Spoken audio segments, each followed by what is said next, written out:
Друзья, всем привет! С вами снова Андрей с новым рассказом. Итак, поехали! Однажды я познакомился с девушкой, которая уже давно живет в Чехии. Она переехала туда из России, выучила там чешский язык и свободно на нем разговаривает. Я спросил ее, а на каком языке ты думаешь? Я задал этот вопрос, потому что когда-то услышал, что если человек полиглот и в совершенстве владеет множеством языков, то родной язык для него тот, на котором он думает. Стал ли для тебя чешский язык родным? Спросил я.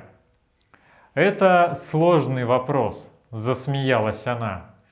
Русский мой родной язык, но чешский я знаю на достойном уровне. Я, к примеру, недавно сдала переводческий экзамен на уровень C2. C2 – это уровень носителя языка, а всего уровней 6. А1, А2, Б2, Б1, Б2, С1 и С2. А1 – это самый простой уровень. Вы выучили основные слова и несколько фраз и можете применять их в магазине или в отеле. Вы можете спросить дорогу, умеете прочитать простой текст на чужом языке, но поймете не все, а может быть 30-50%. На каком языке? Я думаю, сильно зависит от ситуации. Например, когда я составляю бумаги на чешском языке, то я думаю на чешском. А если сразу после этого мне приходится писать на русском, то это трудно, так как фразы в голове строятся не совсем по-русски. Поэтому иногда у меня в русских текстах встречаются странные фразы. Я потом их исправляю. Но так бывает. Я знаю, что могу написать текст на сильно ломаном русском, как если бы я была иностранкой. Если я общаюсь с чехами, то, соответственно, моя внутренняя речь тоже на чешском. Даже если не общаюсь, а просто в чешской языковой среде нахожусь, то тоже включается чешский. Но у меня есть много русскоговорящих клиентов. Плюс со своими детьми я говорю на русском. Поэтому на русском я тоже думаю часто. Так что в целом за день получается 50 на 50. А, например, пару лет назад у меня клиенты были по большей части чехи. И я тогда на русском думала меньше. Мне даже пришлось поменять настройки телефона и компьютера на русский язык. Просто потому, что я стала забывать некоторые слова. И не могла вспомнить, как сказать по-русски приложение, канал, группа, подписчики. Еще говорят, что важно, на каком языке человек видит сны.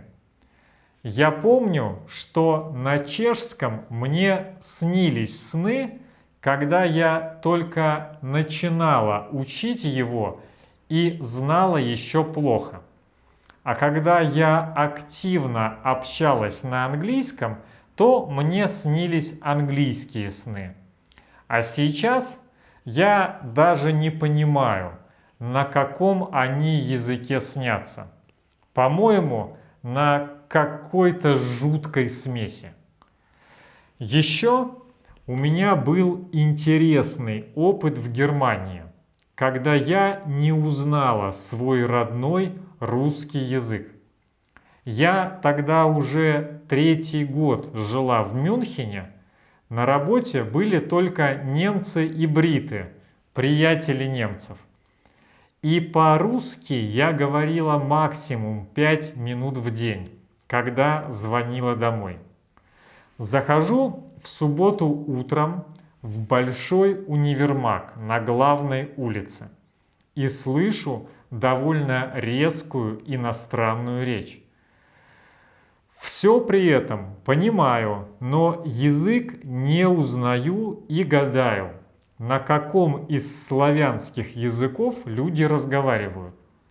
Только потом до меня дошло, что эта группа россиян говорит на моем языке. Никогда не думала, что наш русский язык может восприниматься как резкий и отрывистый. Так что русский язык может звучать очень грубо. Я была удивлена этому факту, так как всегда считала, что русский мелодичен и приятен на слух. А нет, далеко не всегда. Друзья, вот такой рассказ. А у меня на этом все. Спасибо, что смотрели это видео. До встречи в следующих выпусках. Огромной вам удачи и пока.